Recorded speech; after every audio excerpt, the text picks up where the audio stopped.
The sun is shining in the sky, hardly a cloud in sight, and we are going to have a fantastic race here today. Drivers, start your engine! Cause we want retribution! But coming to the green here, it's getting cleaned out real well. Pace cars off, kick some ass. There's the green flag and we're underway. Green, green, green, green. Outside, still there at your door. Good job, man. Nice and solid. Take care of your stuff. Three wide. Here, Hawkins into the wall. Oh, big trouble! Crash in the back. Oh, there's a crash in the back. Trouble. Great job, doing awesome, buddy.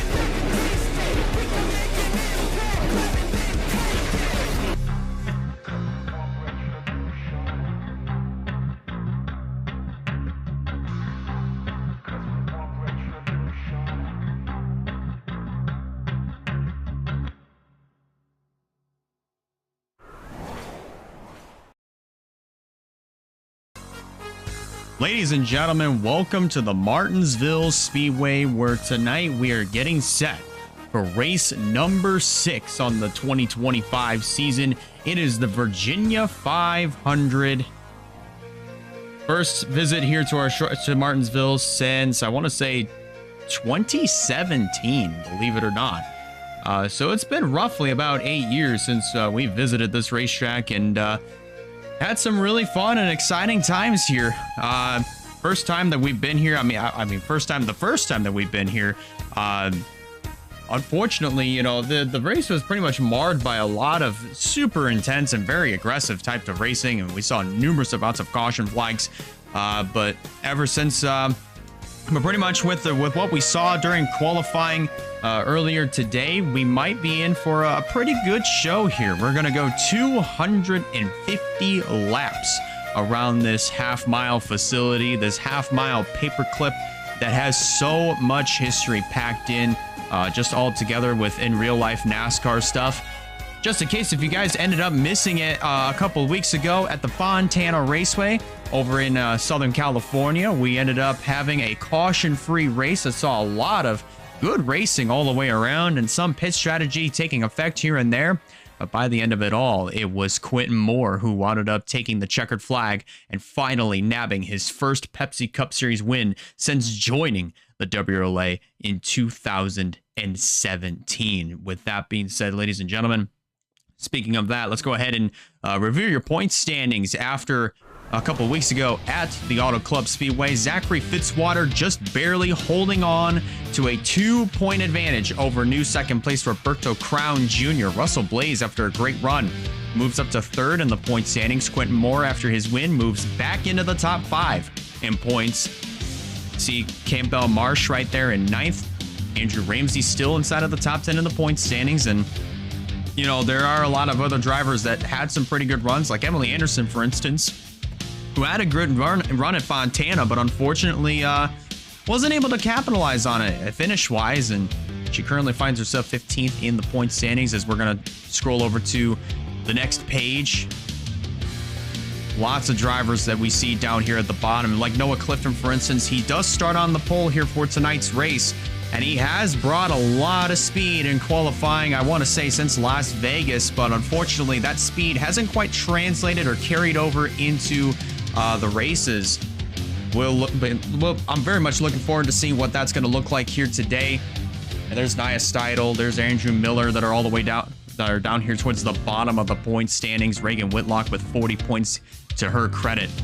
There's going to be a lot of work cut out for a lot of these drivers coming into tonight's race here at the Martinsville Speedway. But definitely, you know, some drivers that are down towards the bottom of the points ladder, they are starting up further. They are starting closer to the front of the field. For instance, you know, I'd say Andrew Miller, for instance, you know, he is starting just outside of the top 10, and he could actually capitalize and get himself a really good points day here tonight. But we're just going to have to find out if that is going to 100% be the case after 250 laps of action. With that being said, let's go ahead and review your starting lineup for the Virginia 500. You see there Noah Clifton starting on the pole position, Aaron Abel lining up alongside trying to get his first Pepsi Cup Series win. There's Travis Crampton making his first start since the Pennzoil 400 of the Las Vegas Motor Speedway, starting in the 7th position. Russell Blaze, who comes into this race 3rd in the points, he rounds out your top 10. There's Andrew Miller, as I mentioned. He's starting in the 11th position. Rogel Dorn, who's at the bottom of the points ladder, starting 12th. He could have himself a good points day. Michael DeFeo making his first race since, I want to say, Las Vegas. Ryan Gondillo on a pretty good roll of making cup races. There's Quentin Moore, a couple weeks ago, who ended up winning at Fontana. I don't even know what I'm saying anymore. There's Wayne Lopez starting in the 27th position. Janiyah Hill making her first Pepsi Cup Series start since 2023. She finally did it, and she's starting in the 29th position here. She's got a lot of work cut out for her if she wants to make her way up to the front for the McGuire Enterprise entry. There's our top 2 in the point standings. Roberto Crown Jr. starting in 34th, and not too far behind him, that's Zachary Fitzwater. They're both starting closer to the back of the field, so they're going to have their work cut out for them as this race progresses on, see if they're able to find themselves in the right places at the right times and try to see if they can capitalize on some good points in order to maintain their positions in the standings. And rounding out the field, as you can see there, that's Emily Anderson and also Tanner Parton in the 07 machine. There are a fair amount of unknowns coming in here to this race, and I'm actually very excited and cannot wait to see what this race is going to have in store here, as we're getting ready to go 250 laps around this half-mile paperclip. It's going to be very, very interesting here. We're going to see a lot of great racing. Last year in the McDonald's Cup Series, we saw some really good action, but definitely want to make sure that you don't overcook the corner exits of these turns here, because there is a really good chance you could find yourself in the outside wall and maybe down in the inside wall, and you could block up the rest of the racetrack. 250 laps. Who will win the Virginia 500 for race 6 of the Pepsi Cup Series? We've got a good ways to go in order to find that out. The drivers are strapped into their cars. Pre-race ceremonies are just now starting to wrap up, but in order to get these 42 behemoths rolling on the track, let's go trackside to get the command to fire the engines.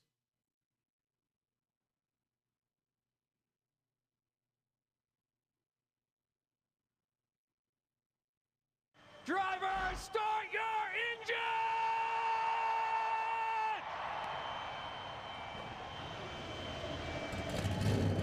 There it is, engines fired, pace car is rolling off, and so are these 42 competitors.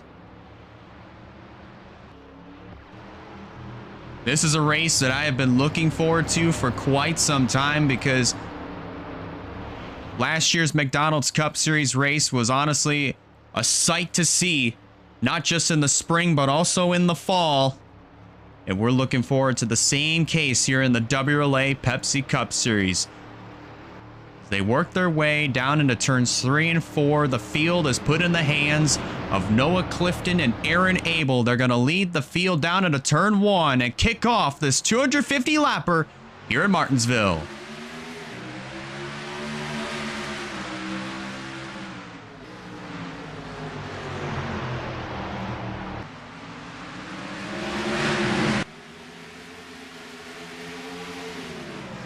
Clifton with the advantage heading down into turn number 1. He does overcook the corner exit just a little bit, but he will lead lap number 1 and get that very valuable bonus point towards the Pepsi Cup Series championship.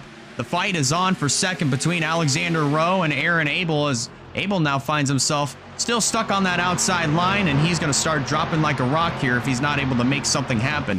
Valky Breatikian, our winner from COTA, down there on the inside, gonna take the 3rd position away. CG Holt fighting the 61 of Travis Crampton. This is the battle for the 5th position. They head back through turns 3 and 4.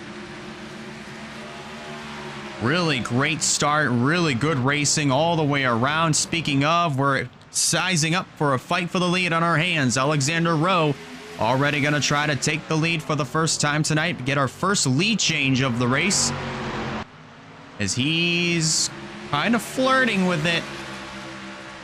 might try to make the move going down into turn number 2. Looks like he's got a nose down to the inside of the 99 of Noah Clifton. Atikian right there in third.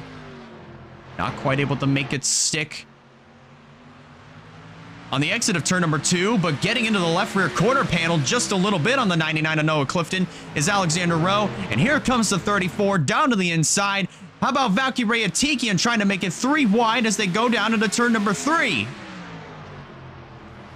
It didn't quite work out, but it might work this time here for 3 abreast. Rowe ends up clearing Noah Clifton, but he's already got company of Valkyrie Atikian diving to the inside. And they could be 3 wide for second as Aaron Abel re-enters the conversation.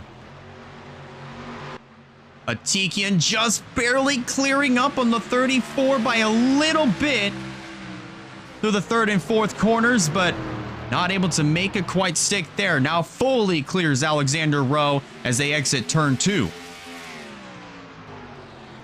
Fight for second is on between Clifton and Rowe. Now going to try to get 2 birds with 1 stone as Noah Clifton tries to get back to the race lead. 3 wide already. Here comes Alexander Rowe. Actually had to back off there. And we'll try to size it up here, heading down turn 4 and down the front straightaway with 9 laps complete. While all that action is happening, you can see now that the field is kind of spread out into some single file action. There's our previous race winner, Quentin Moore, under fire from Wayne Lopez here. This is the fight, what looks to be for the 17th position. It looks like Lopez is going to get it as they race off of turn number 4. Jerry Rhodes and the 00 right there in tow. With Reagan Whitlock, who's currently dead last in the points standings. She is looking for a spectacular run here tonight, and we have a crash all in turn 3. That's Ryan Gondillo and more piling in. Travis Crampton was involved in that melee. There's Skylar Taylor in this 41 and more. Bonsignor gets absolutely just drills the outside wall. Tanner Parton in the pits. Caution already on the speedway. It flies on lap number 12. Holy cow, what just happened? Ryan Gondillo with a ton of damage to his number 51 machine and a lot of damage to the 61 of Travis Crampton. Bonsignor, I'm not 100% sure what just happened. It looks like he made contact with Travis Crampton, and that just unfortunately caused him to lose control of his car, and he just rocketed it into the outside wall in the exit of turn number 4. And I can confidently say that these 2 cars are wrecked and done for the night early here in Martinsville. And that's a tough break for all these drivers that were involved. Gondillo's done. And now the 61 of Travis Crampton is going to be out of it. Very unfortunate. This was his first race since Las Vegas, and it ends, unfortunately, in the garage area. But Valkyrie Atikian is your current race leader. At the early stages of this event, let's go back and review what happened to both Travis Crampton and also Ryan Gondillo and others that were collected in that major turn 3 pileup here at Martinsville. That was just very interesting to come back up towards the front of the field and just witness. As we're going to go ahead and take a look at this. Oh, that's what wound up happening. It was a lot of lots of action that was just happening at the front of the field. We're going to use our helicopter view for this one. We're going to use our helicopter view for this one here. It was 3 wide for the race lead between Atikian, Rowe, and also the 99. And it looks like Atikian just barely got into Alexander Rowe, which sent him into the path of Noah Clifton. And around goes the 34. right in front of the field, and Travis Crampton tries to get stopped and runs right into the back of Andrew Miller. And Crampton, unfortunately, just loses control. He's trying to get the car straightened right back out. And here comes a hard-charging Ryan Gundillo hard into the passenger side door. Nathan Stapleton just barely getting by. Our previous winner, Quentin Moore, sneaking through, as well as everybody else. But Skylar Taylor, unfortunately, well, Bruno DiGiacomo got into the 28 of Kyle Craven. Janiah Hill gets involved in this one. There's Skylar Taylor getting his damage. And then just a massive pile up here. And that's why we saw Tanner Parton in the pits. He stopped in turn number 3. And then right here with Alex Bonsignor, it looks like he makes some contact as Crampton was trying to get down to the inside. He didn't even realize that the 22 was there, and hard into the outside wall goes the 22 of Alex Bonsignor. And that pretty much is 100% game over for Travis Crampton, as we already knew.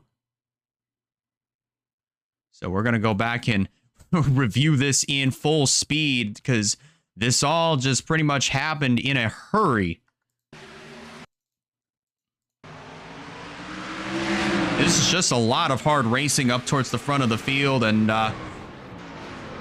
when there's a lot happening, there's not much that you can necessarily do, especially if you're in the position of Gundillo and DiGiacomo and Craven and Taylor and all these other drivers.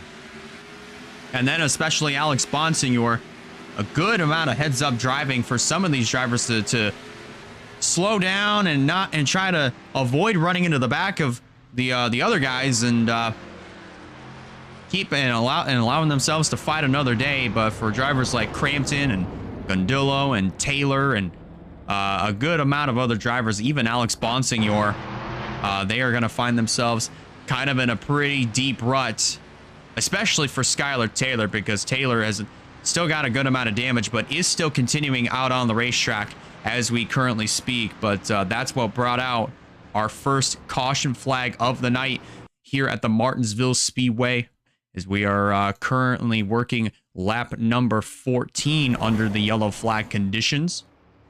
And so far early in the going, the only two retirees are obviously Gundillo and Crampton. Tanner Parton and Alex Bonsignor, both of those drivers are one lap down.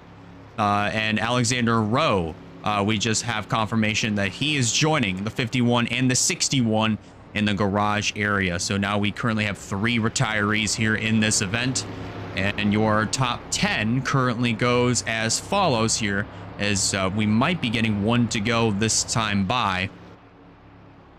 And lights are still on the pace car, so we're still going under the yellow flag. So as of right now, it is the 23 of Emily. Wow, I'm really mixing up names. It is the 23 of Valkyrie Atikian, who's currently the race leader. Noah Clifton in second. Val Moscow finds himself in the 3rd position. Russell Blaze sitting in 4th. Then Aaron Abel completes the top 5, followed by Terry Walker in the 6th position, Quentin Moore 7th, Wayne Lopez 8th, Reagan Whitlock 9th, and Bruno DiGiacomo completes the top 10. As we come around through turn 4 this time by, are we going to get 1 to go here? Lights are out on the pace car, so we are going to get 1 to go and get ready to go back under the green flag this time by. So the only 2 drivers that are a lap down are Bonsignor and Tanner Parton, just to review. So they will be catching up to the front of the field and will be lining up on the inside line as we're getting ready to restart. Pace car pulls off to pit road. Valkyrie Atikian trying to go for her 2nd win of the season. Noah Clifton trying to go for his 1st on the year. Nose to tail, bringing the field back to the green flag to kick off lap number 17. And already a really good jump there on that restart for Atikian and Clifton. They both take off with the front 2 positions. Tanner Parton and Alex Bonsignor going at it to try to be the first car one lap down. Well, meanwhile, Terry Walker already fighting for Val Moscow for third, and there they go. How in the world did they just save that? How in the world did they just save that? Lopez down on the curb, and he's going to lose a ton of positions because of that. So move the one from 7th, now just outside of the top 10. What in the world is going on here? Actually, I take that back. Scratch that. Lopez only lost 1 position because of that, but he's definitely going to lose more here. As here comes Zachary Taylor down to the inside, and Quentin Moore to follow. But meanwhile, up at the front of the field, Noah Clifton's going to take the lead away from Valkyrie Atikian. Terry Walker moves up to 3rd. How about Aaron Abel with a lot of damage to the rear end of his race car? Already in 4th. Now getting challenged by Russell Blaze. Making a lot of contact there through 3 and 4. And Blaze moves up to the 4th position. Blaze trying to continue a good string of top 5 and top 10 finishes in order to keep his top 5 spot in the point standings. And so far, doing a fantastic job, making a little bit of contact with the outside wall, almost getting into the 43 of Abel. And here comes Val Moscow in the 33 to try to make it 3 wide going into the 3rd corner. Reagan Whitlock in tow, just in case if anything were to happen. Oh, that was really close there. In trouble over the front. That's Tanner Parton, who just was a little bit sideways on the front straightaway. Caution now out on the racetrack. It flies on lap number 23.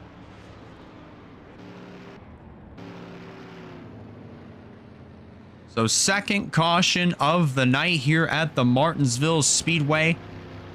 Atikian goes to pit road. Looks like to maybe get some work done on her number 23 machine, but this gives the lead back over to the 99 of Noah Clifton. And there might be a good chunk of the field that is going to follow the 23 onto pit road. Moscow is going to pit along with the Giacomo and Quentin Moore, and also I would leave the 9 of Reagan Whitlock. I see Lopez in the background, Stephen Colon, and a few other of the lap cars. They are making their way down into the pits here. That's Wyatt Walker getting service. Abby Walker down and away. Wyatt now leaving his pit. Wayne Lopez still stuck on the pit road, so he might, that's probably going to be a pretty lengthy repair on the number 1 of Wayne Lopez. Let's take a look and see what happened to Tanner Parton that brought out our 2nd caution of the night here at the Martinsville Speedway. I would more than likely have to assume that he might have gotten put into the outside wall, and that is exactly what wound up happening here. So this is a fight going into turn 3. Parton just quite literally in the middle of all this, as all 3 drivers, the 99, the 07, and the 23, yep. Parton just pretty much is sandwiched, and Clifton gets into the right rear of the 07 of Parton. And that's what turned him sideways, but fortunately, Clifton was able to straighten him back out, and Parton is able to continue on. But this is what brought out our 2nd caution of the night here at the Martinsville Speedway. That was just, thankfully, this could have been a lot worse, but thankfully it wasn't, as we're going to take a look at this in real time. See, 3 wide can work, but if all 3 drivers are overcooking turns 3 and 4 like that, it can cause a lot of issues. And that was actually pretty impressive of how Abel and Moscow were able to just absolutely split this 07 right down the middle. And Parton is going to be able to continue on, but I'm not quite sure what Parton was doing there, but I'm pretty confident he was just trying to get back out, because he knows that he's a lap down. He's multiple laps, a lap or more down, so he cannot pit this time by, so he had to wait until the next time around. So good heads-up driving by the 07 of Tanner Parton to get out of that line, but he's going to find himself in the pit area, and he's going to wound up finding himself also on top of that going more laps down in that 07 machine. You can see him; he's still sitting in the pit area. But I would have to believe that he might wound up being at least probably 3 laps down after this.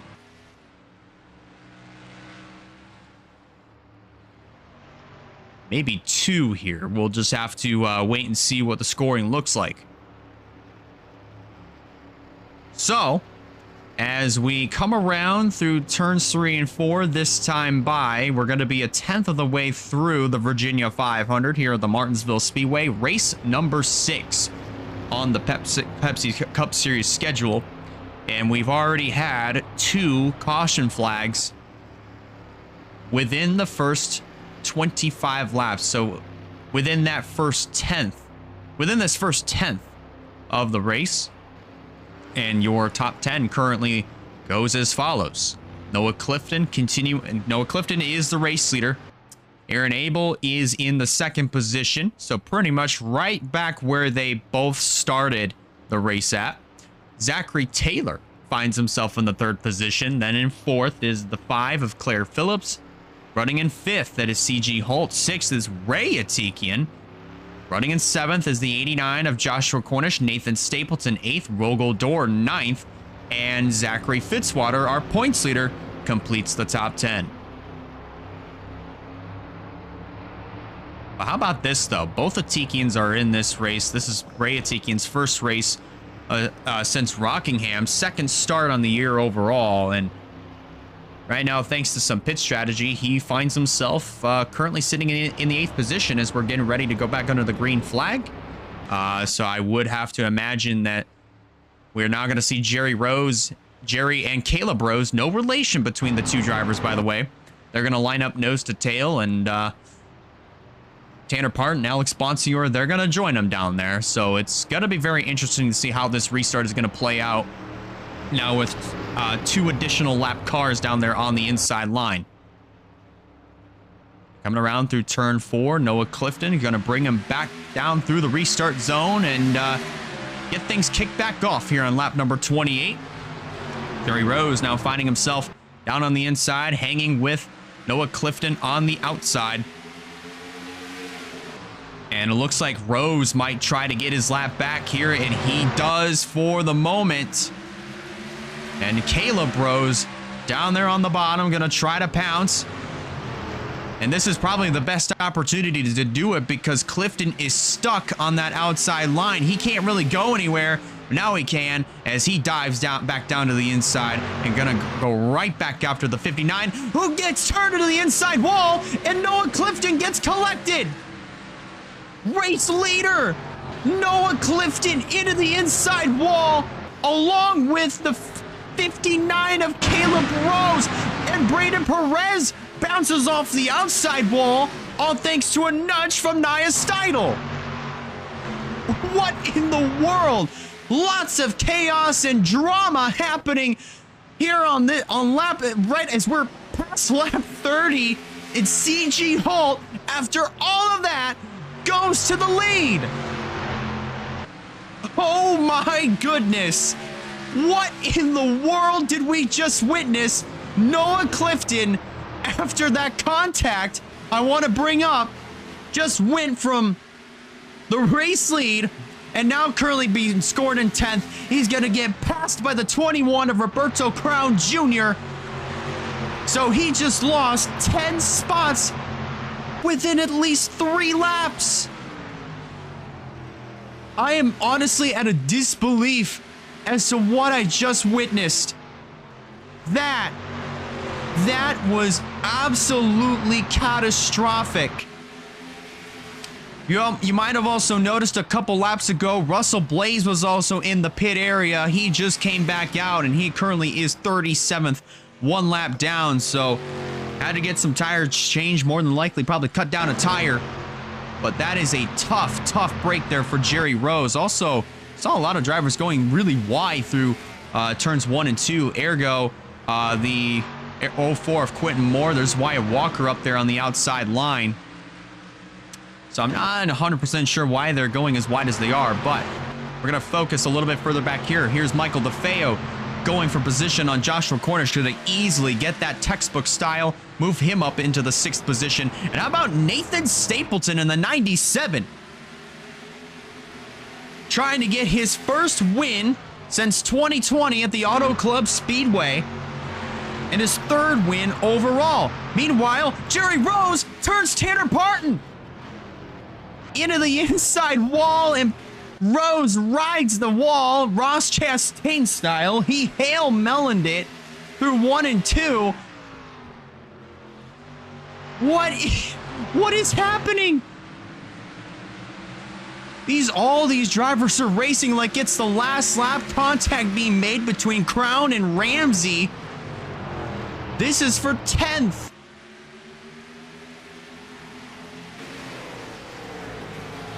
And going back in, I honestly don't even know what to say here because there's so much going on here. This is just absolutely chaotic. And how in the world these drivers are keeping it straight and they're not causing a yellow flag or not even getting at least 90 to 180 degrees around to cause a yellow, I don't even know. These drivers are just absolutely racing their hearts out. Crown is going to retain the 10th position from Andrew Ramsey to stay inside of the top 10. How about this? Janiah Hill in the 7. Under fire from Andrew Miller. This is Hill's first Cup race since 2023. And for Andrew Miller, he's trying to get up inside of the top 10. He's trying to take advantage of all of what's happening around him and try to get as many points as he possibly can here. It's still very early in this race. We're almost a 5th of the way through as Miller overcooks turns 3 and 4. That opens up the door for Janiah Hill to drive up to 12th.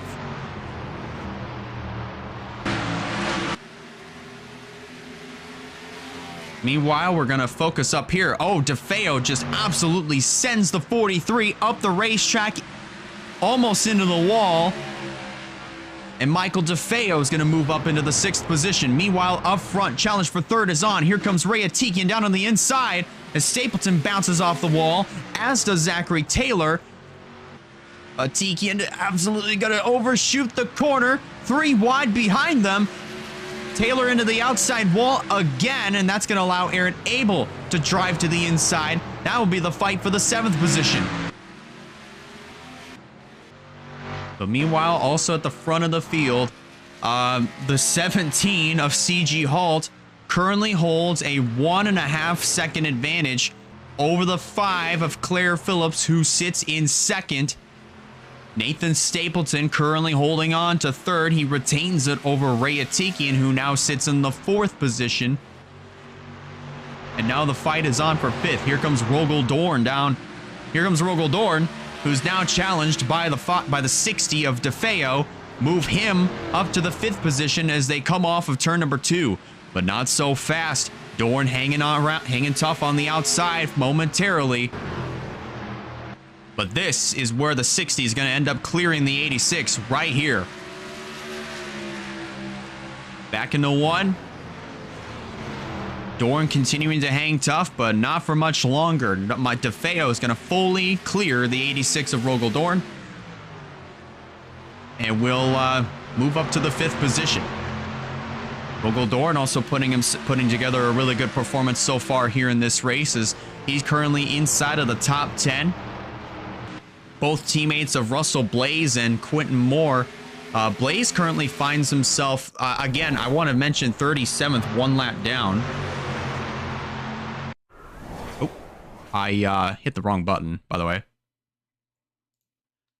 I fully hit the wrong button. Sorry about that. A little bit of a hiccup there on my part. But meanwhile, fight for 3rd is back on again. As Atikian and Stapleton are going at it for 3rd, and it looks like Atikian might be able to take it here down the back straightaway. He will successfully do that. But Stapleton with the crossover here as they come off of turn number 4, Atikian into the outside wall. And that will allow Stapleton to move back up into the 3rd position, and it will successfully retain it. But going back to Rogel Dorn, great run for him, hanging now inside of the top 5. Teammates Quentin Moore and Russell Blaze not faring too well right now. They both find themselves 34th and 5th, 1 lap down. So this is honestly a really good opportunity for Rogel Dorn to capitalize on some very good points and try to move himself outside of the top 30 in the standings. But meanwhile, at the front of the field, here comes CG Hull, going to try to get around the 59 of Caleb Rose, letting him know he's there, and almost put him into the outside wall. So now he's going to put, so now Holt puts Caleb Rose 5 laps down. Look at that gap there between the 17 and the 5. That's a pretty considerable margin between these two drivers of Holt and Phillips. But Phillips making some pretty quick work here of the 59 of Caleb Rose. Going to get around him pretty easily. But both of these drivers are kind of overcooking the entries and the exits, more particularly the corner exits, as they're kind of entering the corner a little bit too hot. And once they hit the, once they feather back onto the throttle, that is when they are unfortunately kind of right here overshooting the corner. You might have seen CG Hull get into the outside wall. I'm not 100% sure there, but so far, I mean, I'd say CG Hull is still putting on a pretty good performance, pretty much dominating this race as of right now. No competition around him. Oh, Claire Phillips getting into the back of Tanner Parton. Trying to let him know that she's there. And she's trying to chase down that 17 for the top position. Meanwhile, Stapleton and Atikian still fighting it out for 3rd. Right now, nose to tail. Could be a 3-horse fight as DeFeo is waiting in the wings just in case if anything happens to the front two. They head back down into turn 1 and 2. Still nose to tail right there. Looking further in the back, here comes Joshua Cornish in the 89 to the inside of Dorn. That would be for the 6th position. Cornish is another driver that's making his first Pepsi Cup Series start since Rockingham earlier this year. He's trying to get his 2nd Pepsi Cup Series win. He won at the Phoenix Raceway back in 2020 after, I forgot his name, but after I believe it was Eric something. It was a Hamill Racing Enterprises car, I can tell you that for sure. But one of the Hamill Racing Enterprises cars that was leading the way unfortunately came down to pit road with 2 laps to go, and that's what opened the gates wide open for a driver like Joshua Cornish to drive to his first Pepsi Cup Series victory. You saw a little bit further at the front. Looks like Atikian was able to get the 3rd spot away, but Michael DeFeo already right on top of these two. And he's going to try to take 3rd away, which he does at the stripe, but he is trapped on that outside line. So he's going to go from 3rd all the way back to 5th, right? Essentially right back to where he started. Now going to stick to the back bumper of the 45 of Atikian. Stapleton in the outside wall. That is going to allow him to... That's going to allow Atikian to get 3rd back and will allow DeFeo to follow in the tire tracks for 4th. There's Roberto Crown Jr. in the 21. This is exactly what he needs if he wants to take the points lead away from Zachary Fitzwater, and he's in pretty good position to do it, as Fitzy's currently riding in the 18th position here on lap 65. So there's still, even though there's still a good ways to go, if this race were even if even as there is still a good ways to go, if this race were to end right now, Roberto Crown Jr. would be your new points leader when we go to Nazareth next week.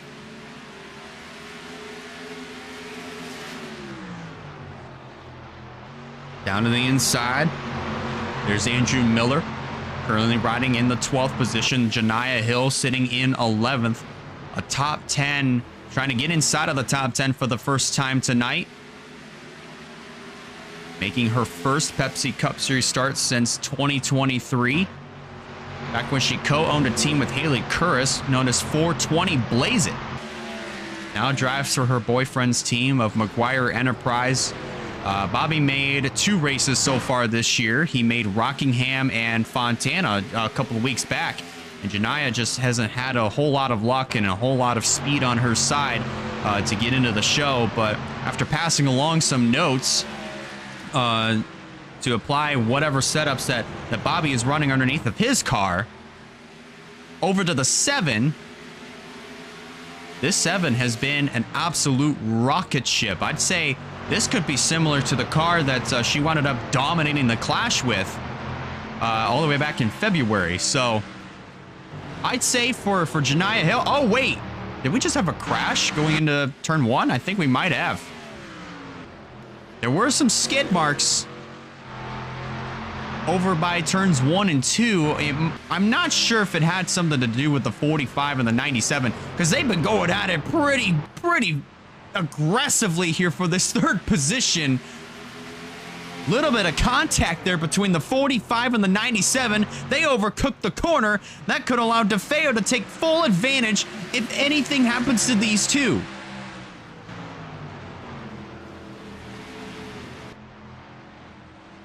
But Atikian easily is going to clear Nathan Stapleton. And now here comes DeFeo.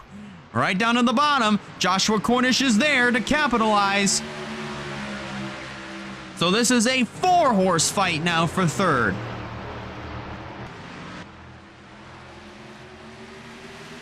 Cornish now to the inside of Nathan Stapleton. This is the fight for 5th. Rogel Dorn there in that 6th or in that 7th spot, looking on. If anything happens, now Stapleton trapped on the outside. Here comes Rogel Dorn to capitalize for 6th as they race back into turn at number 3.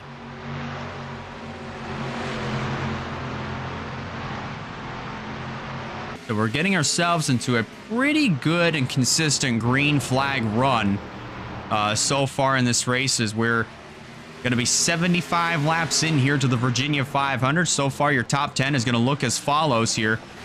With 75 laps complete, it is C.G. Holt who continues to show the way in the number 17. Then running in 2nd is the number 5 of Claire Phillips. Michael DeFeo in 3rd. Then Ray Atikian shown 4th. Joshua Cornish completes the top 5. Followed by Nathan Stapleton 6th. Rogel Dorn 7th. Roberto Crown Jr. 8th. Andrew Ramsey 9th. And completing your top 10 is Janiyah Hill showing up inside of the top 10 for the first time today. Mission accomplished there for Janiyah Hill as she moves up to 10th.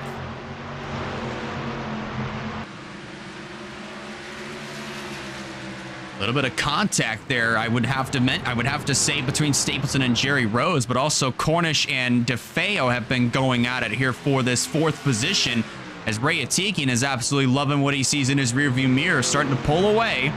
And he might try to start chasing down the front 2. But the only thing is, Holt and Phillips have pulled away from the rest of the field. It's about a 4.5-second difference between Phillips and Atikian. And as caution is out, that deficit is going to easily be erased. So 3rd caution of the night flies here on lap 80. Oh boy, that is going to be interesting. C.G. Holt brings Claire Phillips down onto pit road. Atikian and others are going to follow here. So pretty much it's going to be a vast majority of the cars that are on the lead lap. I almost said with the exception of Terry Walker, but Terry is currently a lap down in that number 48 machine. So in the meantime, I think we might have found the culprit here, guys. We might have found the culprit to the caution. Jerry Rose has more front end damage than what he had previously. So I would have to say this might be 100%, and this might be a pretty good chance it could be game over here for Jerry Rose here in this 00 machine. Jerry's just not had himself a good season whatsoever in this 00, and those woes still continue on here at Martinsville. See, we're going to follow along here with Jerry, see if he's going to be done here for the night or if he's going to continue on and try to get the damage repaired, and that is not going to be the case for Jerry Rose. He is done for the night here at the Martinsville Speedway, but CG Halt takes the lead back after winning the race off of pit road. Let's go back and review what happened to Jerry Rose that brought out our third caution of the night. I would definitely have to think that there was a lot of racing that just happened right in front. Oh, actually, it wasn't what took Jerry Rose out. Jerry ended up sustaining more front-end damage after a stack-up on the cooldown lap after everybody took the caution flag.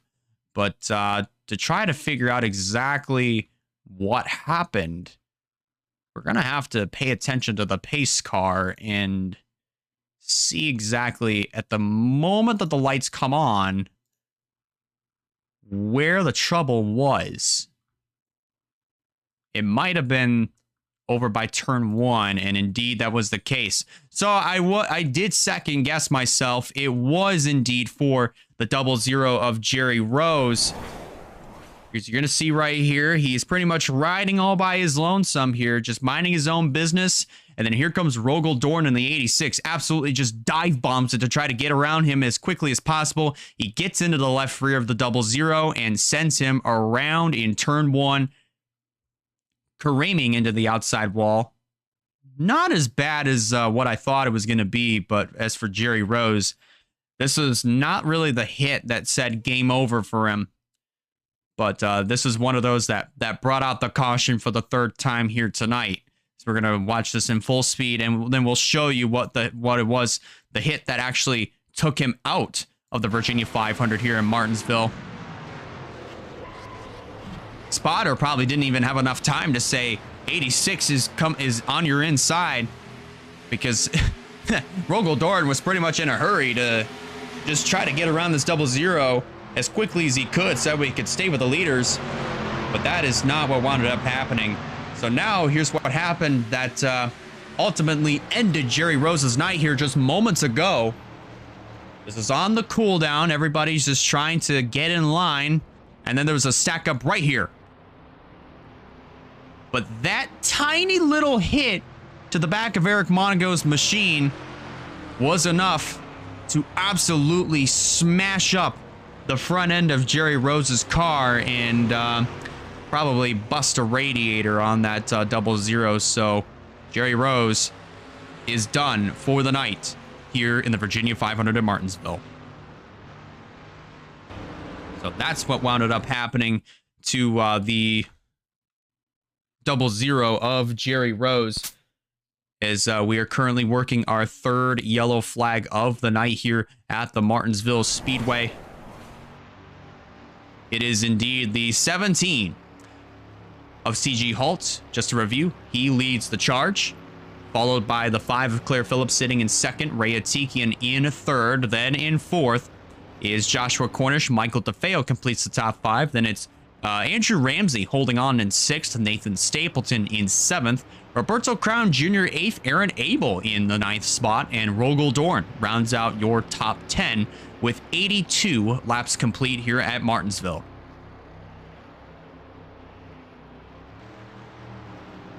So far, the only other retiree, again, was Jerry Rose in the 00. Nobody else went out of the race after the one-car incident that involved Jerry Rose that we just witnessed moments ago on the replay. But Jerry's just not had himself a good season so far, and if that doesn't encapsulate how not the greatest of seasons that Rose has had so far this year, I'm not 100% sure what will, because Jerry Rose, if you were to look at the point standings, is not faring too well. Probably just outside of the top 20. But I would definitely have to say, if Jerry Rose wants to find himself in championship contention much later on in the season, he is 100% going to have to step up the performance if we want to see him, if we want to talk about him a little bit more in the championship fight as the year goes on. So all the lap cars going to line up on the inside line. We have a little bit more than what we had previously. Skylar Taylor, Quentin Moore, Terry Walker, Russell Blaze, Noah Clifton all join Lopez, Bonsignor, Parton, and Caleb Rose down there on the inside line. But here we go, coming off of turn 4, race restarts on lap 85, and CG Halt, along with Claire Phillips, top 3, get a really good restart, but Atikian already on the attack coming off of turn 2. Everybody gets off of turn 2 pretty cleanly. But Atikian already on the charge as he's down to the inside of Phillips. He's going to take that second spot away, heading back into the first corner, and will easily clear the 5 for second. Ray Atikian already coming to life here on this restart. Now going to try to chase down CG Hall for the top spot. Meanwhile, behind them, DeFeo trying to get around Skylar Taylor, who's going to get turned to the inside wall by DeFeo. Deals a 360 and gets it back going. Caution is out yet again on lap 87. Holy cow. I don't even know what else to say. That was cool, but not pretty all at once. That hurt DeFeo just as much as it did Skylar Taylor, because now look at the damage that's on the 60 machine as he went into the inside wall. What in the world? We just witnessed that live, ladies and gentlemen. We just witnessed that live. A 360 from Skylar Taylor after getting turned into the inside wall by Michael DeFeo, and then just whips it around, gets it straight, and gets it back going. I usually wouldn't swear in these types of broadcasts, but that has to be probably one of the most badass things I've ever seen in the WRLA Pepsi Cup Series right there. How about that for Skylar Taylor? That is 100% a clip right there. So for those that are just now tuning in or probably may not have seen what happened, we're going to show you the replay as to what happened between Skylar Taylor and Michael DeFeo, because once you see the replay, you'll believe that this is a typical Martinsville type of accident. But this right here was absolutely just insane to watch. DeFeo's just trying to get to the inside, and I think Skylar Taylor got a little bit loose, and then DeFeo comes up right into the left rear and sends the 41 straight into the inside wall. That 41 also went up into the air just a little bit too, but right here gets it back going. 360 in all, gets it back going, especially after hitting the inside wall and going up into the air just by a little bit. Let's look at that again in real time, because that honestly was super cool.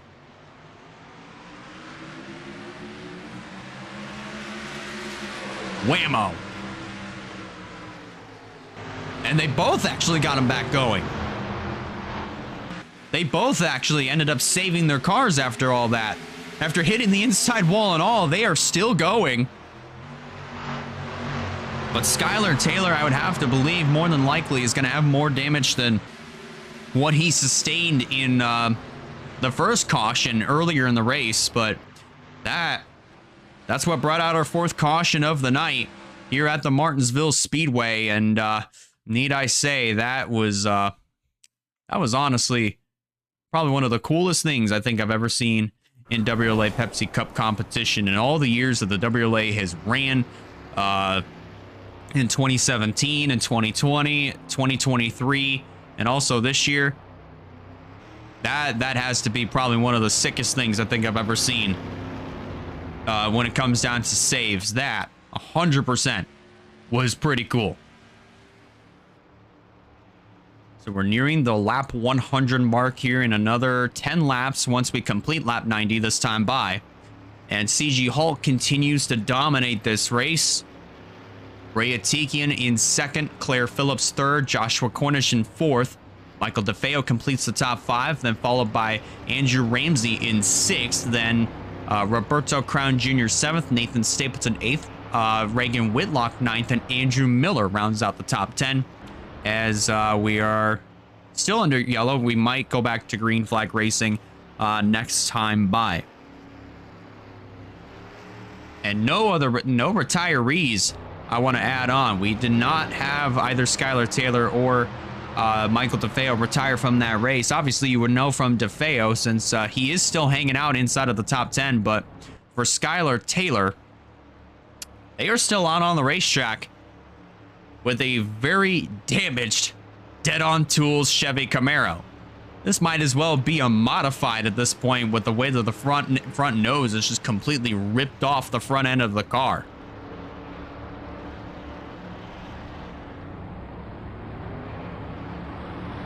So as we're getting ready to go back under green, 1 to go this time by.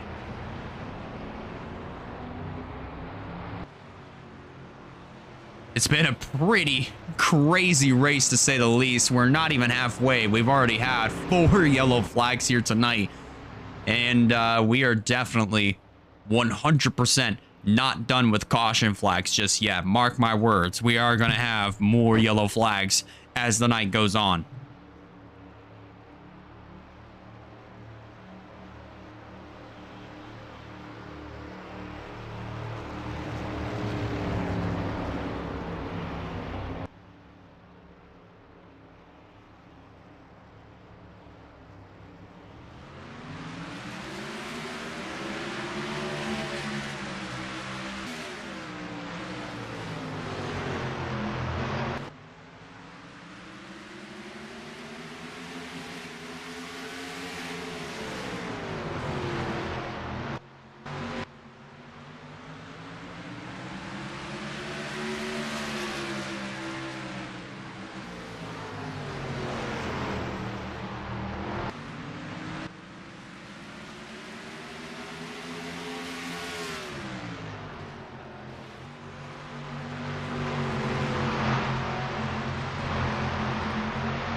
That's what wound up happening. I was muted. For whatever reason, my mic decided to mute for literally no reason whatsoever, but you are seeing some spectacular action. Oh, Phillips getting into Quentin Moore. But Moore wounds up saving it. That wound up hurting Wayne Lopez just a little bit there as Russell Blaze now down to the inside. But Ray Atikian goes back to the point here on lap 108.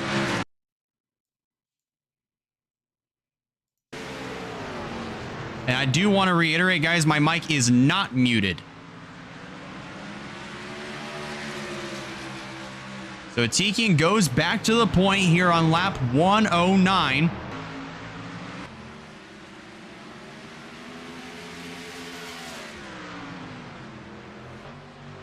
Phillips right there in that second position. CG Holt there in third. Andrew Ramsey just 2 seconds back still. With a lot of all this slower traffic right here. That's just in between third and fourth place. So pretty much I'd say these drivers are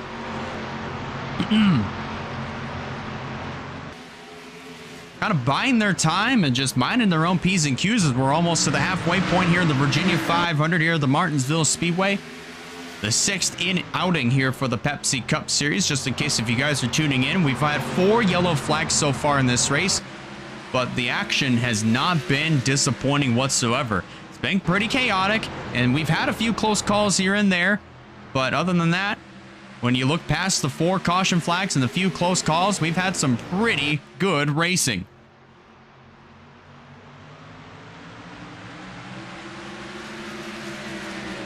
Atikian going to successfully work his way around Tanner Parton, who's gonna made some contact there with made some contact with Tanner Parton. And now Hall going to get to the inside of Tanner Parton, but Blaze also getting to the inside of Claire Phillips, playing a little bit of spoiler to this party. There's just so much that's going on here over by the front 3 drivers, all trying to fight with this slower traffic to just get around them so that way they can stay in touch with one another. And so far, it's been pretty chaotic over here in this little hornet's nest. Let's take a look further back in the field. There's Michael DeFeo holding on to a top 10 so far, sitting in the 8th position. Oh, caution is out. Trouble in turn 1. That's Val Moscow and Reagan Whitlock that were over by turn number 1. A lot of damage to the 33 of Val Moscow.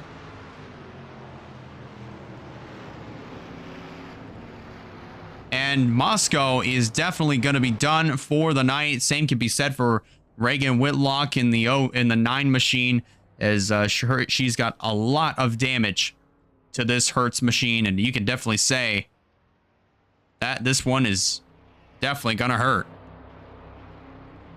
as unfortunately Reagan Whitlock again came into this race dead last in the points standings, and she's definitely not going to get any more points to try to capitalize on what could have been a really good day for this number 9 machine of Reagan Whitlock.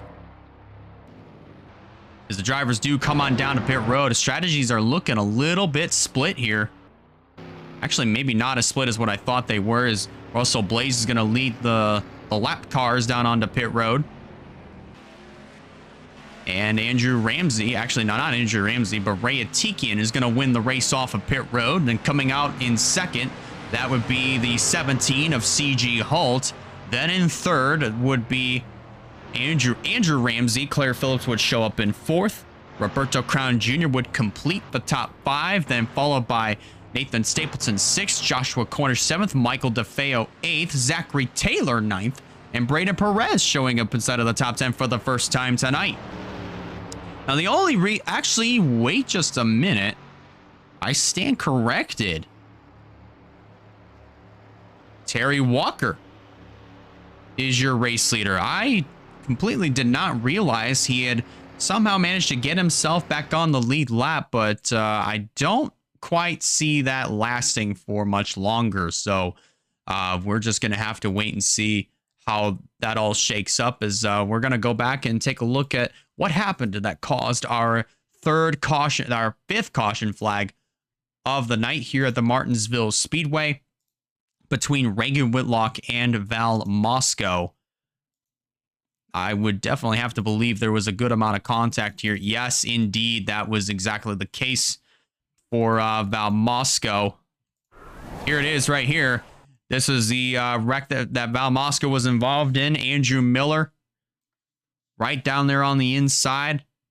And I think, yeah, Mosco gets a little bit loose, but Miller gets into the left rear quarter panel of the 33, sends him into the inside wall. And Mosco just trying to save it, and right into the back of right into the front end of Reagan Whitlock. You saw Wyatt Walker get a little bit of damage, but he drives away from it. Bruno De Giacomo was involved. There's Valky Rayatikian getting a piece of this. But my, oh my. Lots of damage happening over here in turn number 1. From the front stretch all the way down into turn number 1. And it is going to be game over for both Val Mosco and Reagan Whitlock in the 9 and 33 machines, respectively. Well, that was a hard hit, and Mosco just trying to save it. It goes right into the path of Reagan Whitlock. Valky Rayatikian with nowhere to go as well, and that's just really unfortunate there for Reagan Whitlock, as she was at the time running just inside of the top 20, if I want to say, but that's just, unfortunately, that's this night, along with Val Mosco's night, is officially done, and it's just pretty much done. It's over for the number 9 machine of I keep saying Valky Rayatikian, but it's not. It's Reagan Whitlock. Do want to apologize there. I accidentally did not hit the continue button. I thought I did, but I did not. So, that will mean the 33 and the 9 are going to be joining Jerry Rose, Alexander Rowe, Ryan Gundillo, and Travis Crampton in the garage area. They are going to be done for the night here at the Martinsville Speedway. And your top 10 is going to go as follows here. It is Terry Walker who takes the lead for the first time here tonight under caution flag conditions. Then it'll be Rayatikian in second, CG Holt in third. Then running in fourth, that would be the 67 of Andrew Ramsey. Claire Phillips in car number 5 completes the top 5 in position number 5. Then running in 6th is Roberto Crown Jr. Then 7th is Nathan Stapleton. 8th is Joshua Cornish. 9th is the number 60 of Michael DeFeo, and Zachary Taylor rounds out the top 10, as we're going to get 1 to go this time around. I'm a little bit suspicious on Terry Walker, though, because I'm pretty sure he might have stayed out and gotten to get back on the lead lap. So we'll just have to wait and see what happens here. We're about 5 laps away from the halfway mark coming up here this time by. So it is going to be very interesting as to how this restart is going to play out. Russell Blaze leading all the lap cars down there on the inside line. Terry Walker going to restart as the race leader. So we'll see how this restart stacks up. Green flag goes back in the air. And Terry Walker gets a really good jump on the restart, but so does Rayatikian as they go back into turn 1.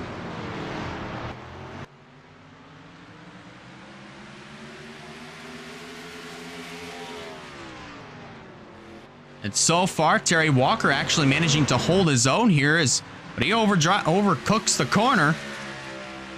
Overcooks the exit of turn number 4. And Rayatikian going to be right there on the back bumper as they hit the back straightaway this time around. CG Hull getting around Russell Blaze here. trying to make as much quick work as he possibly can here. Going through turns 3 and 4. He's going to successfully do just that. Fight for the lead is going to be on our hands here very shortly, as here comes the 45 of Ray Atikian down on the inside. Russell Blaze fighting back on CG Hull, playing spoiler to his little party, as up front we're getting ever so closer to a lead change if Ray is able to get down to the inside. Closing in on that halfway mark. Here comes Ray Atikian down on the bottom of Terry Walker. As Walker slaps to the wall, that will allow Ray Atikian to take over the lead. Heading back through turn 1 and will clear the 48 very easily. Making it look easy here for Ray Atikian. But Atikian overshoots turn number 4, at least the exit. Claire Phillips right there in that 4th position, going to try to get by both of the Durrani Racing cars that had really great runs a couple weeks ago at the Auto Club Speedway. Obviously with Quentin Moore taking the checkered flag as the race winner and Russell Blaze finishing in 2nd. Phillips just trying to do everything she can to stay in touch with the leaders in that 4th position. Terry Walker trying to do everything he can to get back around the 45 and might be very close to doing that as he's got the nose peaked down to the inside. And not going to quite be able to make this move just yet. It might come here through turns 3 and 4. He's got the nose down there on the inside. And Atikian has to give way here going through turn 1 and 2. Side by side here for the top position, heading back into the 3rd corner. Oh, they both overshoot it here, almost dead even at the stripe. Give it to Terry Walker. Just think if it was the finish of this race. Just think if that was for the win. That would have been a huge upset for Terry Walker if he was able to pull that off. But how about that, though, for Terry Walker? He's actually managing to hold his own. And he's doing a pretty good job because of it. Right down there on the inside, trying to get clear of the 45. Oh, into the wall. Goes both Russell Blaze and CG Halt. That ought to hurt. Claire Phillips coming to pit road. Phillips in the pits in the 5. She pits from the 3rd position. I can't even get to her. Might have had a tire going down on the number 5. They just checked the right sides, replaced them, and she is coming back on the racetrack. That is a tough break for Claire Phillips, who is running in the 3rd position. And now she's going to find herself 1 lap down in 23rd. Nathan Stapleton getting around CG Halt here for the 3rd position. This 97 has 100% come to life here in the 2nd half of this Virginia 500. Nathan Stapleton trying to get his first Pepsi Cup Series win since Fontana in 2020. And the caution is out yet again. With a crash in turn 1, the track is blocked. That whole inside line is blocked, and the race leaders are getting into it. Terry Walker, the track is blocked. Oh my goodness, the track is blocked. A major stack up in turn number 1, blocking up the racetrack, and our leaders get caught up. Terry Walker is done, as well as the 45 of Ray Atikian. One car upside down. That was Kyle Craven. They were still going at it in turn 1. What in the world? What in the world? Terry Walker is done. A lot of cars in the pit area.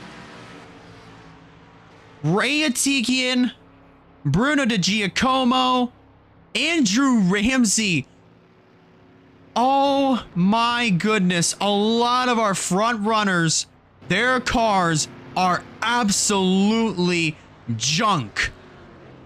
Absolutely straight up junk.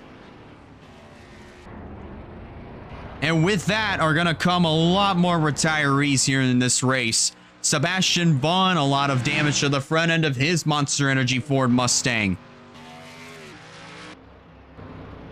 Oh my goodness. Ray Atikian managing to come back out on the racetrack, but he's got to wait for the whole line to pass on by before he can rejoin. What a shame. What an absolute shame. For a lot of these drivers that had really good race cars, and now unfortunately some of them are wrecked, out of contention, or done for the night.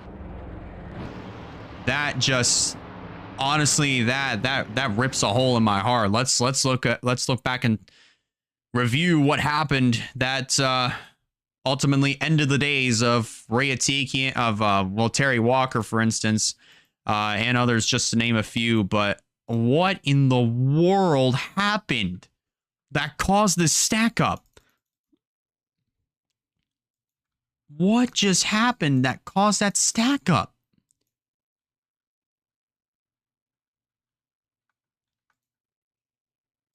Oh, we might have found the culprit. Oh, we just found the culprit. Oh my goodness. And to make matters worse, it's teammates. Aaron Abel, Skylar Taylor. Abel overcooks the corner, gets into the left front fender of his own car, and goes around on the front straightaway.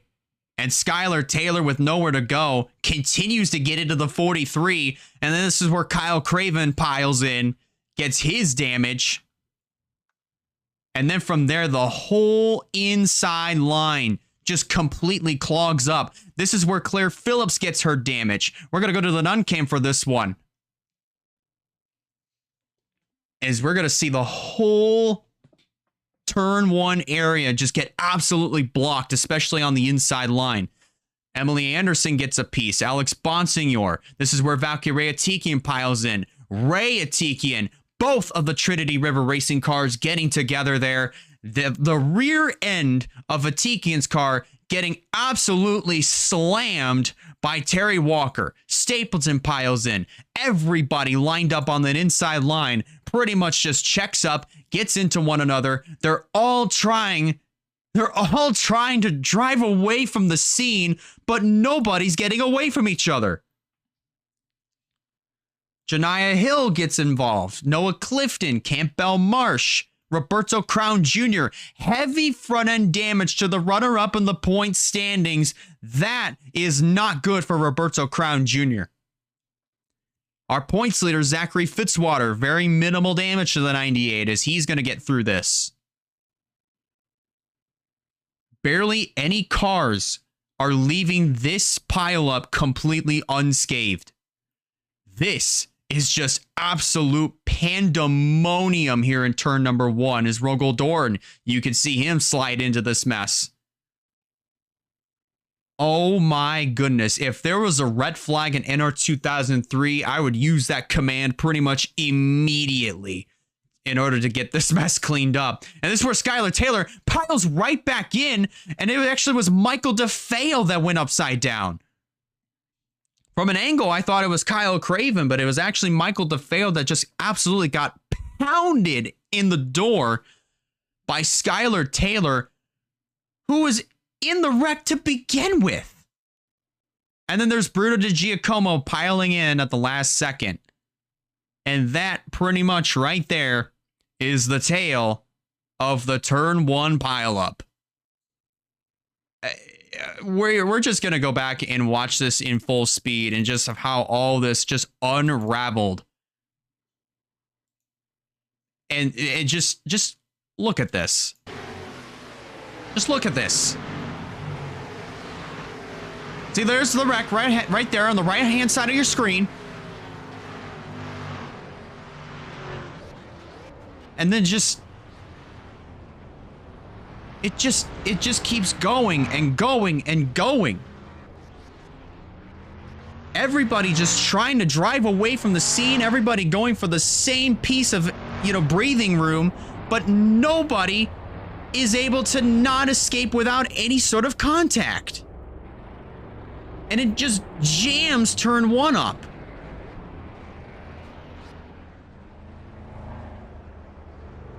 I honestly am just... That was a dumpster fire, if I'm being 100% honest with you. That was just an absolute dumpster fire of an accident that happened right there. And this is going to take out a large amount of cars here in this mess here as the caution continues to fly here with 137 laps complete here at the Martinsville Speedway. And here's a list of the retirees from this race. It looks like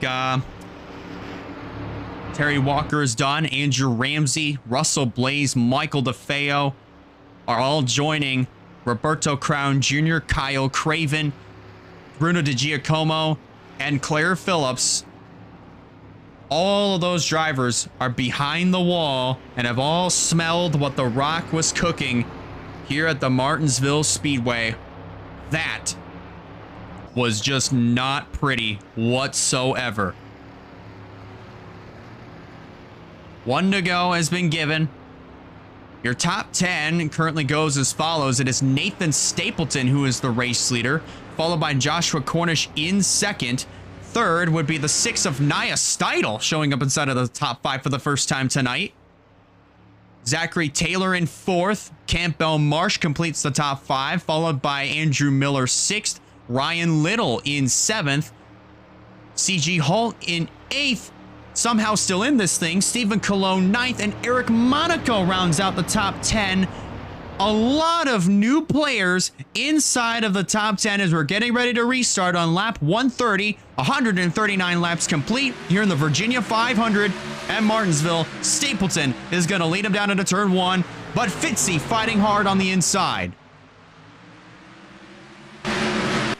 And if you're Zachary Fitzwater, that has to be tremendous news to hear in your ear as the runner-up in points, as he gets into the outside wall there, is retired from the race, and Fitzy is still out there and he's still running on the racetrack, so he can just try to ride and coast to capitalize and get as many points as he possibly can in order to maintain his points advantage and try to increase the gap. Oh, Janiyah Hill rubbing doors with Nathan Stapleton. This is all to try to get back on the lead lap, and so far she's done it. Mission accomplished. That's step 1. Step 2 is hope and pray for another caution to come out.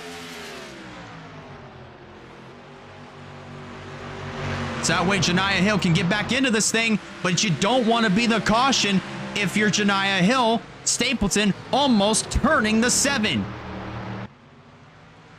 How about this? Nia Steidel riding in the 2nd position after getting around Joshua Cornish and Campbell Marsh.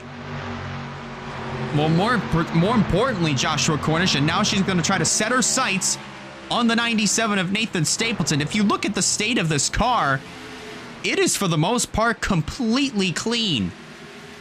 So Nia Steidel, trying to get her first Pepsi Cup Series win, comes into this race second to last in the point standings. Right now having herself a very good day here in the points, here in this race, I should say, and trying to search for her first Pepsi Cup Series win. It could come here tonight at Martinsville. As she's now on the back bumper of the 97 of Nathan Stapleton, trying to go for his 3rd Pepsi Cup Series win of his career. Fitzy's managed to get around the race leader of Nathan Stapleton along with Wayne Lopez, and now here comes the 6 of Nia Steidel to try to capitalize and try to see what she can do to try to wrestle the lead away from the veteran of Stapleton.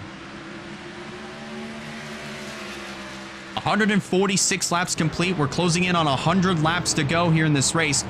And what's interesting is that we only have 28 cars left on the racetrack. and 14 of them are currently left on the lead lap. Oh, and Fitzy gets into the outside wall. And that's going to allow Hill and Lopez to go on by, and Stapleton to drive right back down to the inside of his teammate of Zachary Fitzwater to trap him back to 1 lap down. And while all that's happening, Nia Steidl right there on the back bumper of the 97 of Nathan Stapleton, going to try to take advantage. Heading back down into turns 1 and 2. She might have something cooked up here. Heading into the 3rd corner. Let's see what happens going into turn 3.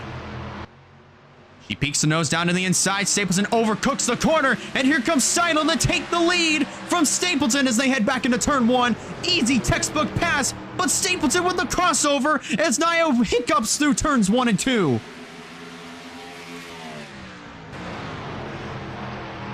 Steidl holding on to the top position for the moment. And she will easily get fully clear of Nathan Stapleton. There is an NS out front, but it's a different NS. It's Nia Steidl in the number 6 trying to go for her first Pepsi Cup Series win of her career. Stapleton trying to go for his 3rd. Cornish trying to go for his 2nd. Campbell Marsh going for his 1st. But with less than 100 laps to go, there is so many more unknowns that we have yet to uncover here in this race. Holy cow. What a battle there between Stapleton and Steidl for this top position. This is absolutely getting very interesting.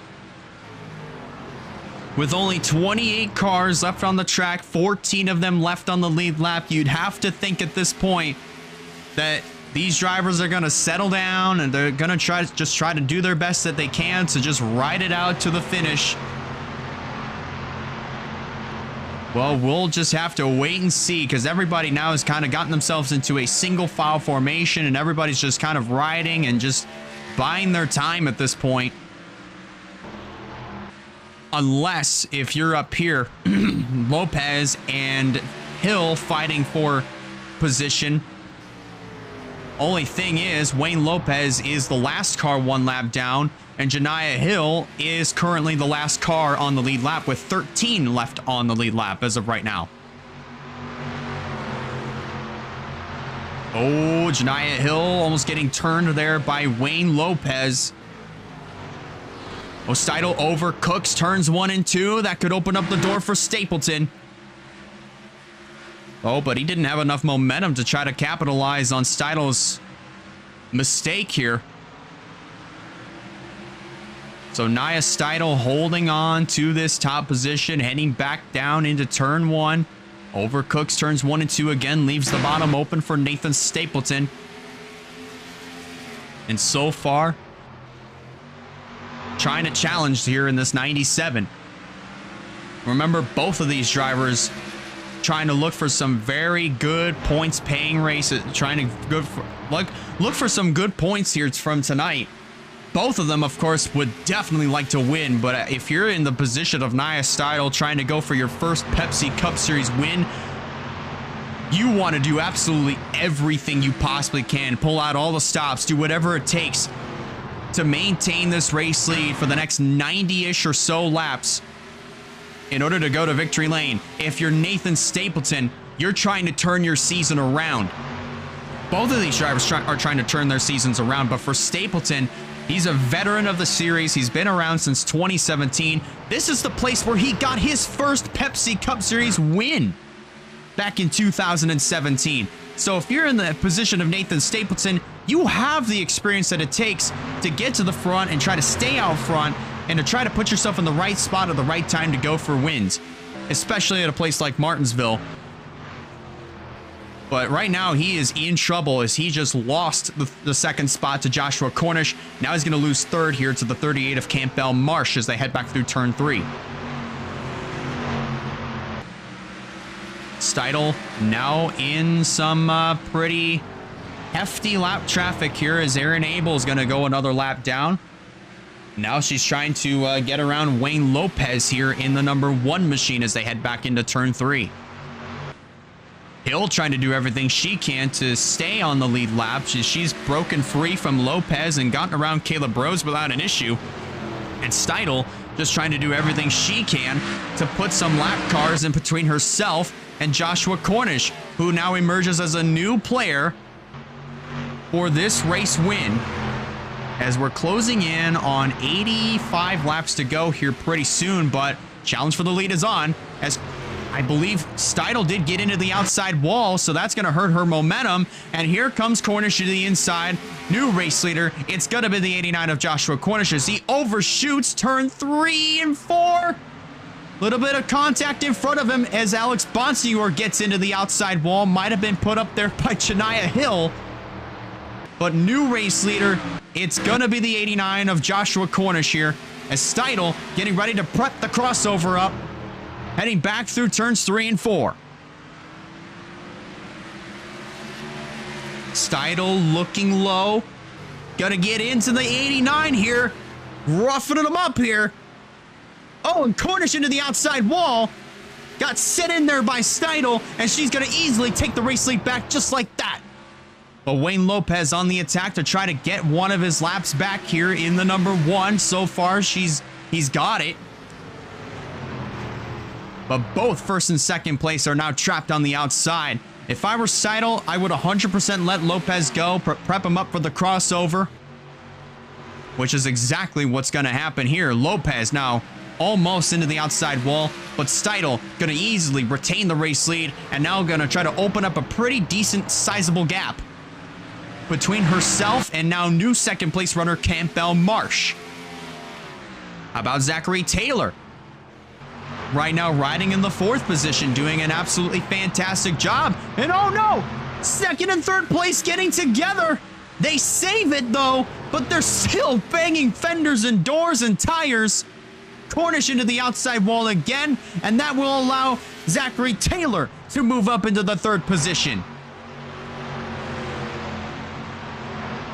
Such aggressive racing that we're seeing here with 80 laps to go. Here in the Virginia 500, this is absolutely chaotic here at the Paperclip. I'd have to say this is a little bit more chaotic than what we saw in last year's WRLA McDonald's Cup race. Lot more aggression, lots more of beating and banging all the way around. And on top of it all, Nia Steidl, she's still holding on. She's in the middle of a 3-wide situation. Not for much longer, though, as she breaks out from that. Fitzy trying to do everything he can to get back on the lead lap. Only 12 cars. Only 12 cars are left on the lead lap as of right now. And Fitzy trying to make that 13. They're coming up on Ray Atikian in the 45. Atikian right now, as of right now, he is currently 25th, 2 laps down. Oh, Fitzy drives Steidl up the track. That could be team orders from Nathan Stapleton, passing him along over to the 98 camp to ensure that if Stapleton finds himself in a position to where he could get back up to probably about 3rd or 2nd, he might have a chance to get up there to the race lead. To try to fight for it, that is. But Steidl has opened up a pretty good gap on Campbell Marsh, just 1.5 seconds between herself and the 38.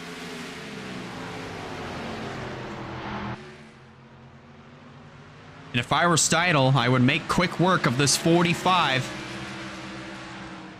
through 1 and 2. And that is exactly what's going to happen here as they head down the back straightaway. Steidl easily getting around the 45 of Ray Atikian without a problem, as the fight for second now is on between Cornish and Marsh, who just pounded the outside wall, and that will allow Cornish to take back second and move Taylor back up to 3rd. And Marsh gets kicked back to 4th because of that. Steidl almost getting into the outside wall there. Coming off of turn number 4. She's trying to do everything she possibly can, every trick that she's learned in the book, especially from last year, to try to get her first Pepsi Cup Series win. She's been a part of the series since 2023. Hasn't really fared too well a couple of years back, but now here we are in 2025. Didn't get the best start off to the season, but now with new colors, the Xbox machine is currently on a tear, and Lopez roughening up his own teammate, sending her into the outside wall to try to get one of his laps back. And that will allow Zachary Fitzwater to get back on the lead lap because of that. Oh, I wouldn't be too happy, though, if I was Elijah Gordon right there, because that was definitely not what Seidel needed, because now that opens up the door for Joshua Cornish. That door is pretty much wide open at this point. There's no traffic between the two. This will allow this 89 to run down the 6 to try to go for this race lead, as we're closing in on 50 to go here in another 17 laps.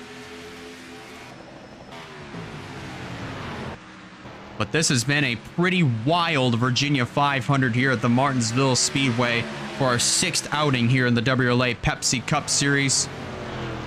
Steidl continuing to lead the charge.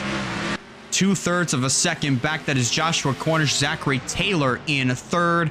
Campbell Marsh 4th. Andrew Miller having himself a good day, completing the top 5. Ryan Little 6th. Then Stephen Colon in 7th. Nathan Stapleton. Whoa! Steidl way up the track, and that will allow Joshua Cornish to drive to the inside to take the lead here on lap 185. Steidl absolutely overcooked turns 1 and 2 and messed up her entry, but she somehow pulls it back together, drives low through 3 and 4, and takes the race lead back from Cornish, who is not going to let up easy. But he will have to give way, and Steidl easily goes back to the point on lap 187. That was honestly the most impressive thing I've ever seen Nia Steidl do here this season. I think she was definitely trying to show off there through 1 and 2. Absolutely went really wide and probably just showed Cornish, hey, I've got the car to beat here for tonight. You definitely are going to have a tough time getting around me.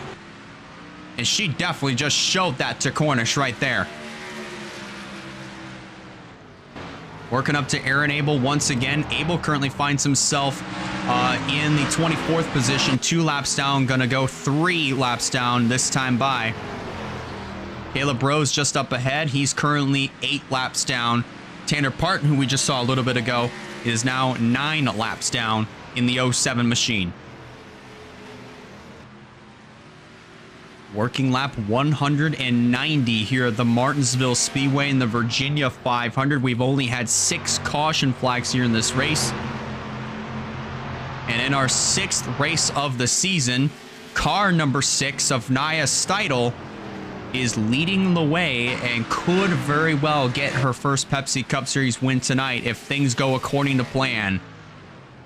A little bit of a coincidence? I think not here. But it would be very interesting if Steidl is able to pull this off. With 59 laps to go here at the Martinsville Speedway, she continues to hold on to this top spot. Let's take a look further in the back of the field. There's Wyatt Walker in the 19. Currently, he finds himself 21st, 2 laps down. Just trying to salvage however many points he can out of tonight before moving on over to Nazareth Speedway, which will be next weekend at 7 p.m. Eastern Time. Definitely going to be a very fun one. Looking for it. Hopefully you guys are able to tune into that race. That one may be a pretty good show, just like of what we're seeing here tonight here at the Martinsville Speedway.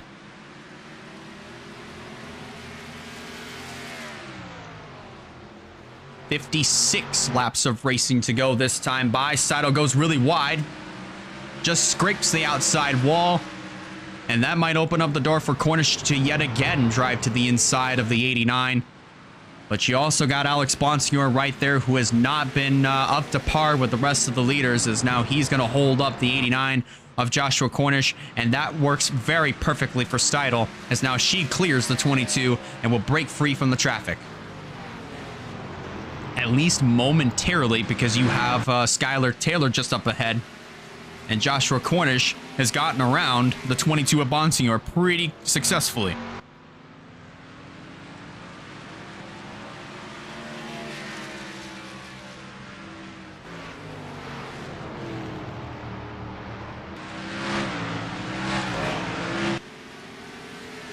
You also see further in the background, that's Campbell Marsh still holding on to that 4th position. There's Andrew Miller, who we talked about just a little bit ago. He completes the top 5, but Andrew Miller hasn't really gotten off on the right foot this season in his 2nd year with NS Racing and 2nd year overall in the WRLA Pepsi Cup Series. Not faring as well as what he did in his rookie year. Comes into this race, I would say 33rd in the point standings, and not faring too well here for this 96 entry, but here tonight, showing a lot of good speed here, running in the 5th position.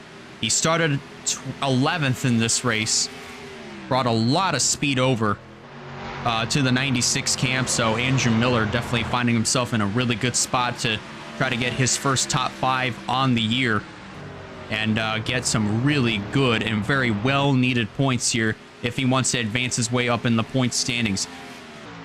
That, I'd say for sure, for a lot of drivers that are towards the bottom of the points ladder, this had to have been that stack up that happened over in turn 1 earlier in the race.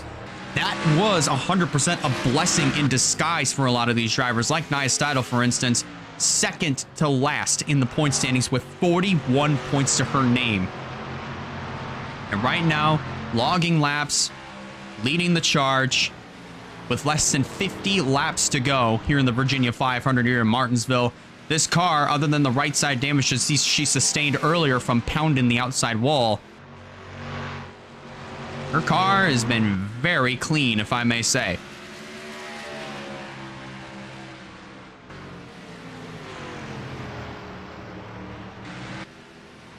You also would have to keep in mind of Zachary Taylor. He is top 20 in points, and Campbell Marsh. Both drivers are also, I'd say, in a pretty decent spot in the standings as of right now. I mean, right around top 20, top 15, top 20-ish for both of these drivers, but they're both also looking for some very good points days, and they could get them here tonight. If you're a driver that is still continuing on, and if you still have speed in the car, this is definitely your best opportunity to capitalize on some very well-needed points in order to advance your way up through the standings. If you're Zachary Fitzwater, we touched on it earlier in the race, you definitely are loving everything that you're seeing right now, because you're still out on the racetrack, you're still logging laps, you're still also capitalizing on some really good points as well, especially after Roberto Crown Jr. is retired from the race in the 33rd position. So this will definitely help Fitzy increase his points gap. But up front, challenge for the lead is on. Cornish right back down to the inside on Nia Steidl. Here's the hit the back straightaway going into turn 3. Oh, but Tanner Parton is right there. Steidl gets out of it, and new race leader, it's Joshua Cornish in the 89 as he works his way down to the inside of Tanner Parton. But it's not quite over just yet as Nia Steidl gets around the 07 of Parton and is now going to try to chase down this 89 of Cornish for the lead. Going to try to take it back here, closing in on 40 laps to go.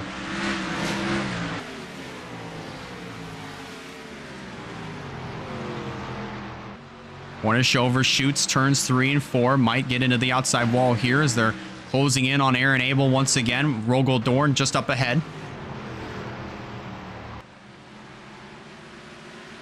Zachary Fitzwater trying to do everything he can to get around these guys as well and stay on the lead lap.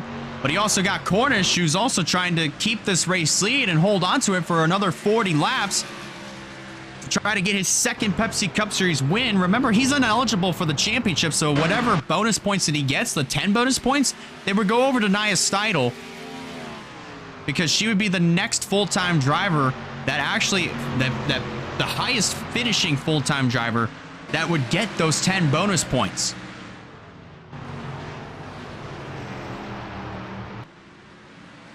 But if you know Nia Steidl, she wants more than those 10 bonus points. She wants the win. So she will do everything that she can in order to chase back down this 89 and try to go for the win. Here, closing in on 35 laps to go. Here, working lap 213. So there'll be 37 to go when we cross the stripe this time by. Fitzy has now gone back to being 1 lap down, so now it's 12 cars left on the lead lap. But Fitzy is also going to play spoiler to these two for these drivers' parties just to try to get back on the lead lap one more time.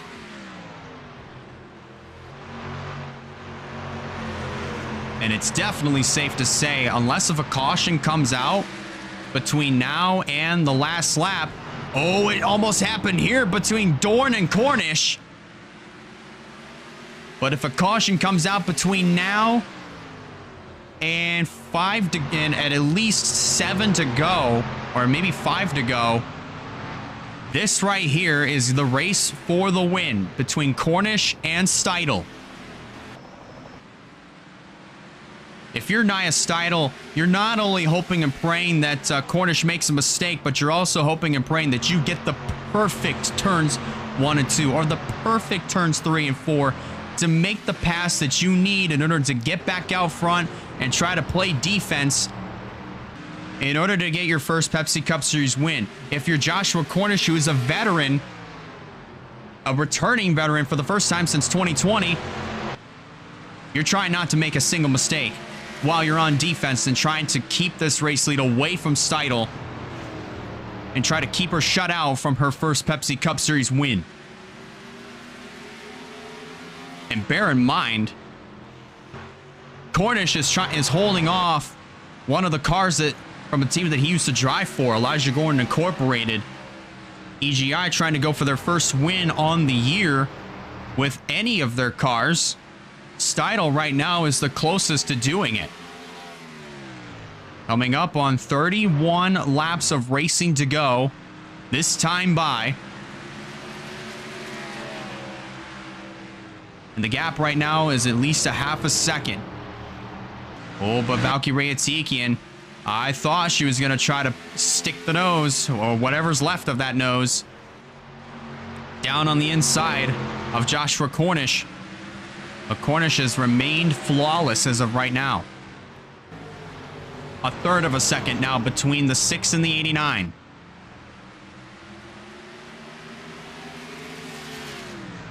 Oh boy. Cornish roughening up the 89, roughening up the 22 to try to get by him. But Steidl making it look easy as she falls into the tire tracks of the 89 of Joshua Cornish.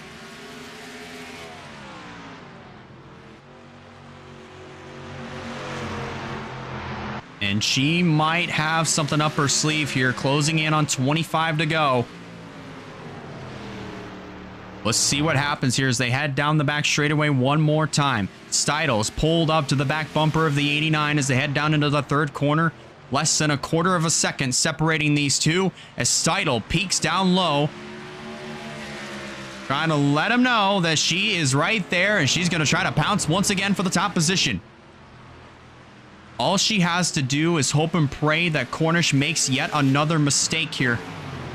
Trying to put as much pressure as she can on this 89. But she's getting ever so closer. 100th just got picked up there. Not too much of a difference, but still a little bit of progress made. Back into 3.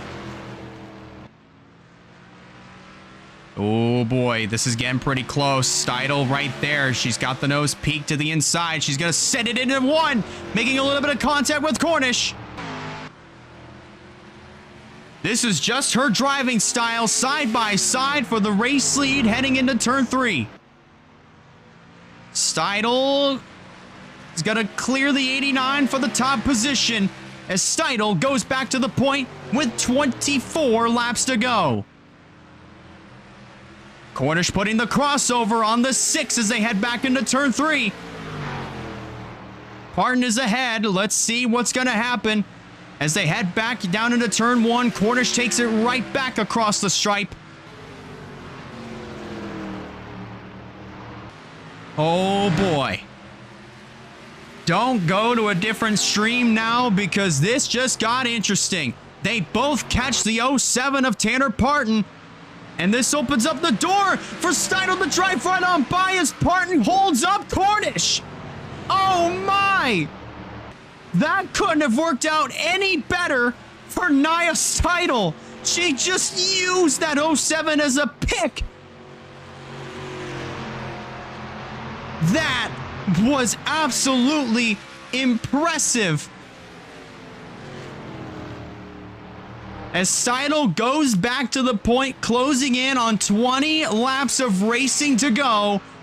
Here at the Martinsville Speedway, she takes the point back, kicking Cornish back to 2nd. Zachary Taylor in 3rd, Marsh 4th. Miller in 5th, Little 6th. Cologne in 7th, CG Holt 8th, Braden Perez 9th, Monaco. That is your top 10. Closing in on 19 to go. They're closing in on Aaron Abel once again, and Caleb Rose as well. So this is going to be a very interesting race to the finish. And to see if Nia Steidl can hold on and get her first Pepsi Cup Series win. Oh man, I'm excited for this one. I'm getting goosebumps. I got the hair on my arms starting to stand up a little bit. This is getting good.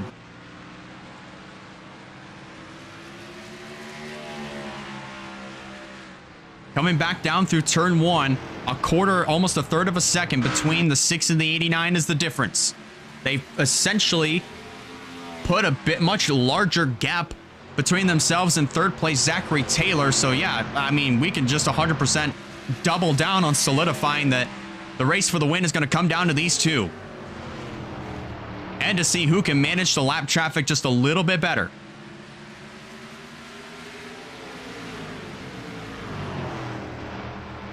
Steidl moving Aaron Abel up and out of the way. Now going to try to go to work on the 59 of Caleb Rose, who's just up ahead. Cornish making very quick work of the 43 as well.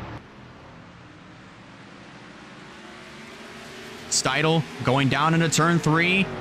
Ooh, might make a little bit of contact there with Caleb Rose. Rose stays out of the way. No harm done.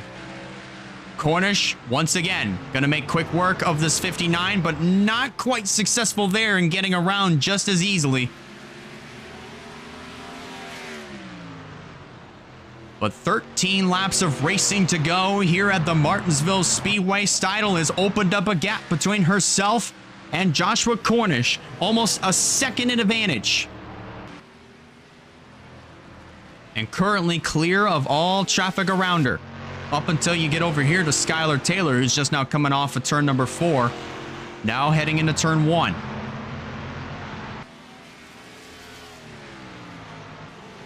And that gap is starting to increase just by a little bit. 2 100ths was just picked up there as the gap between Steidl and Cornish has grown just by a little bit. Zachary Fitzwater looking to play spoiler in this party as he's trying to get back on the lead lap. But with 10 laps to go at this rate, if you're in the position of Zachary Fitzwater, I'd just ride this out and finish this thing and try to leave here in Martinsville with the points that you have, because that's going to help you. Whatever the gap is, it's going to help you out in the standings. 10 laps to go. If Nia Seidel can hold on here for these next now 9.5 laps, she would have finished her story and got her first Pepsi Cup Series win. This would be such a drive for Seidel if she's able to pull this off. The gap has increased just a little bit between herself and Cornish.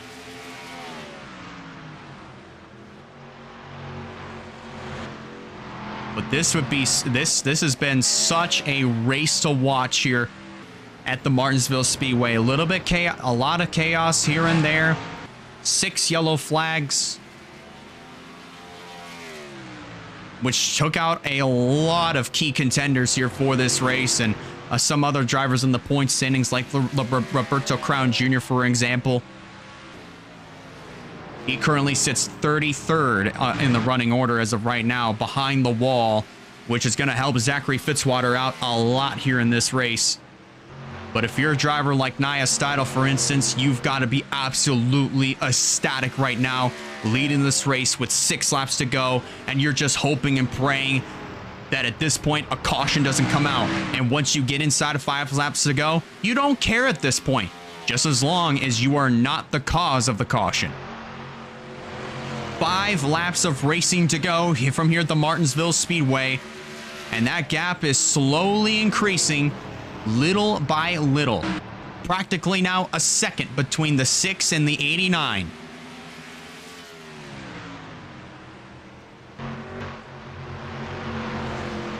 Bonsignor and Taylor side by side in front of the leader. Seidel gonna work her way down to the inside of Alex Bonsignor here, trying to get by him without a problem. Coming down to 3 laps of racing to go.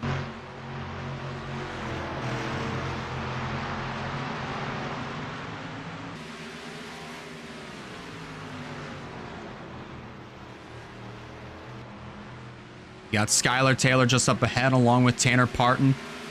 Both of them trying to get to the inside of this 07.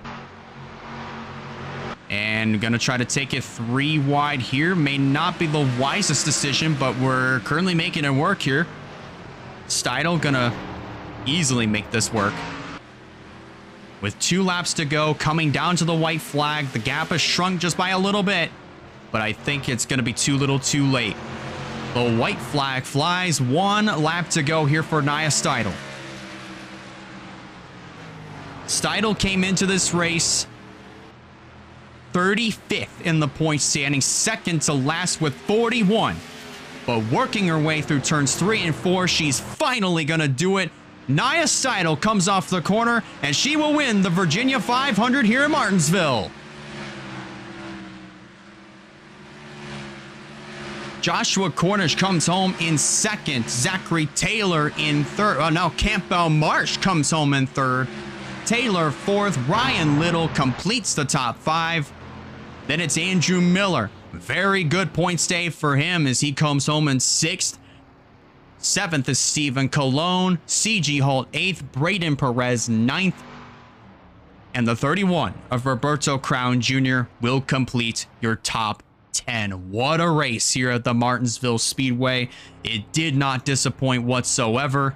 And another first-time winner in the talks, in the bank right here. Nia Seidel going to victory lane finally here in the WRLA Pepsi Cup Series. Only 12 cars finished on the lead lap. And then you take a look at here, Zachary Fitzwater, going to be a very good points day for him nonetheless. And that's exactly what he needs if he wants to increase his points gap between himself and the number 21 of Roberto Crown Jr. But take a look at this, ladies and gentlemen. That is from 13th all the way down to 28th, all finishing 1 lap down or more. 29th on down, they all retired to the garage area. Terry Walker, a lot of key players here in this race. Andrew Ramsey was one. Russell Blaze was another one. Michael DeFeo, Roberto Crown Jr., runner-up in the point standings. He's going to take a hit after tonight. Also, Claire Phillips was one of those drivers that ended up that got taken out in that huge pile up there over in turn number 1. But a lot of retirees, which only saw 28 cars finish the race, and 12 of them only finished on the lead lap, with one, that being Nia Seidel, on top of them all here at the Martinsville Speedway for her first Pepsi Cup Series win. Want to thank you guys a lot for watching WRLA Pepsi Cup Series racing from here at the Martinsville Speedway. If you're watching this live on Twitch, be sure to hit the follow button so you don't miss a future stream. If you're watching the full race premiere on YouTube, if you like what you see, be sure to hit the like button. And if you haven't considered subscribing yet, be sure to hit the sub. If you're sure to subscribe in order to keep up with some fun content coming out in the near future. And if you're in the WRLA Discord, be sure to keep an eye on the point standings once this full race premiere concludes. It's gonna end next week. We'll be at the Nazareth Speedway for our 7th race of the season. That is going to be a pretty good one, and we hope you guys are able to tune in next week at Nazareth. Congratulations to Nia Seidel on her first Pepsi Cup Series win. And on behalf, and pretty much that's going to do it here from the Martinsville Speedway, I'm Elijah Leonard signing out. Have a great rest of your night, everybody. Take care, and we'll see you all next weekend at Nazareth.